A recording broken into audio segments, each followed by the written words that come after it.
You want to know what justice looks like when it isn't served by the people paid to deliver it? Let me tell you about a street corner that changed an entire citino, maybe more than a city.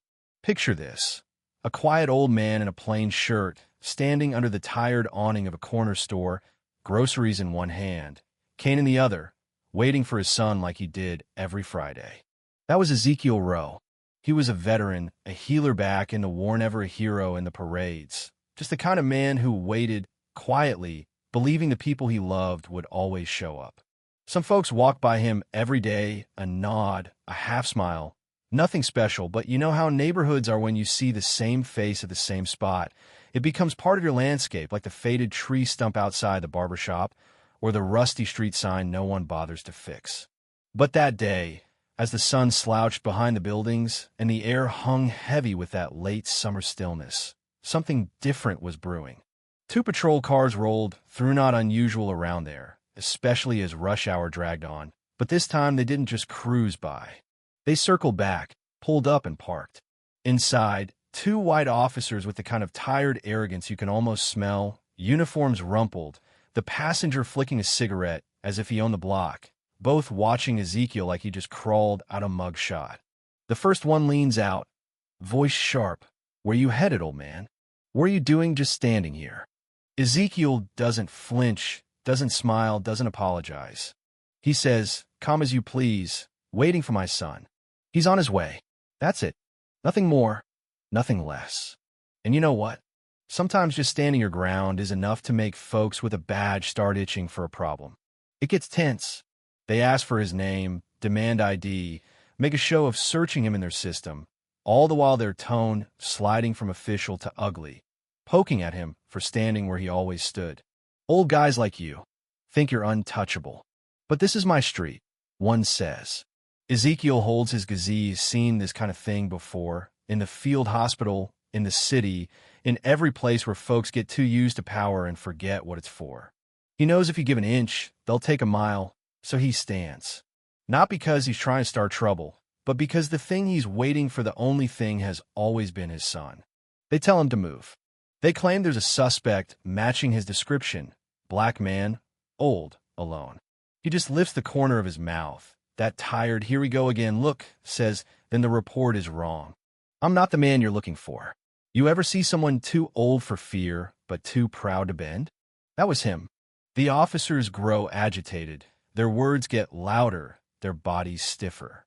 "Hands up," one shouts, and even as folks on the street look over, no one lingers too long. Everybody's seen these scenes play out, and nobody wants to be a witness when the story goes bad. Ezekiel doesn't flinch. "I've stood here all week. My son picks me up here every day. Ask anyone in that shop. They don't want the truth. They want compliance." One officer unsnaps his holster, finger drifting to the trigger, voice sharp as a slap. "Either you get in the car or you get in a body bag." It's not a threat. It's a fact, the way he says it. And Ezekiel, well, he looks him right in the eye, steady as a preacher, and replies, "I saved lives in a war. What about you?" And for a split second, you could feel the air freeze, like even the city itself was holding its breath. But power doesn't like being challenged, and pride, especially in uniform, can be a wicked thing. Suddenly a horn sounds from the distance. Ezekiel's son, Walter, finally arriving, the only part of this routine that's ever mattered. But the moment's broken. The officer, already wound too tight, jerks his gun, and a shot rings out. The sound is sharp, almost small, but it slices through everything. The paper bag in Ezekiel's hand drops, apples and bread and medicine tumbling onto the concrete. Blood spreads under his shirt, staining the sidewalk, his body crumpling in a slow-motion heap. Walter runs, uniform still dirty from the base, boots pounding the pavement, his eyes locking on the one person in the world who ever waited for him. He cradles his father, blood seeping into his sleeve, a hollow silence rising around them. The officer steps back, gun lowered now, words tumbling out. He was non-compliant, warned 3 times, there's a camera, but nobody's listening. Walter holds his father, feeling the heartbeat fade, forehead pressed to the old man's, and whispers 3 words, "Don't forgive." That's how it starts, not with riots or speeches, but with one silent refusal to accept what's wrong. Someone uploads the footage on Lenino, dramatic music. No cutaways, just Ezekiel waiting, the officers approaching, Walter running, the blood. Millions watch it in hours. The hashtag "he was just waiting" catches fire. People who never spoke about injustice start telling their own stories about grandfathers who stopped going out at night, fathers who waited, kids who learned to look away. The city can't hide anymore. An investigation is launched. The officer, his career over, faces trial. His supervisor, an old fixer named Clyde Delmore, is exposed for years of covering up similar abuses. For the first time, justice is more than a word. Sentences are handed down. The officer gets 30 years, Delmore 18 for evidence tampering and intimidation. It's not enough to bring Ezekiel back, but it's more than anyone dared expect. Walter doesn't become a spokesman, doesn't write a book, doesn't seek revenge. He returns to the community center, fixing leaks, helping teens with resumes, keeping his father's memory alive through action, not applause. He says, justice isn't a feeling, it's an outcome, and means it. On the corner where Ezekiel fell, a rough wooden bench, a purse, no plaque, just an inscription carved by someone's hand. Don't leave too quickly. People start pausing, their mothers, veterans, students sitting quietly, leaving stones, notes, oranges, each honoring the man who waited and never bowed his head.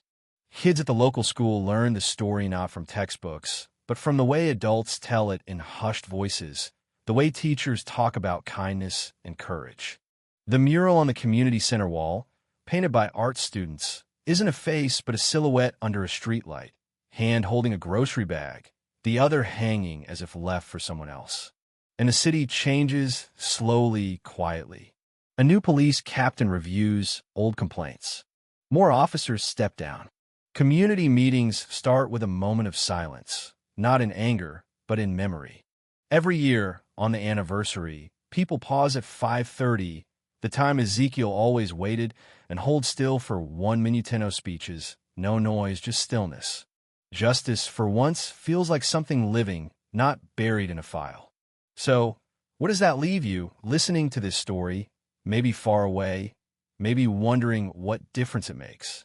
Maybe the next time you see someone waiting, you'll slow down, look a little closer. Maybe you'll remember that justice isn't about fixing everything at once, or even winning. It's about not looking away, not accepting silence where truth belongs. And now I've got to ask, since we come this far, what would you have done, standing on that corner or watching the video later that night? Do you think justice was served, or is there something more we're all still waiting for?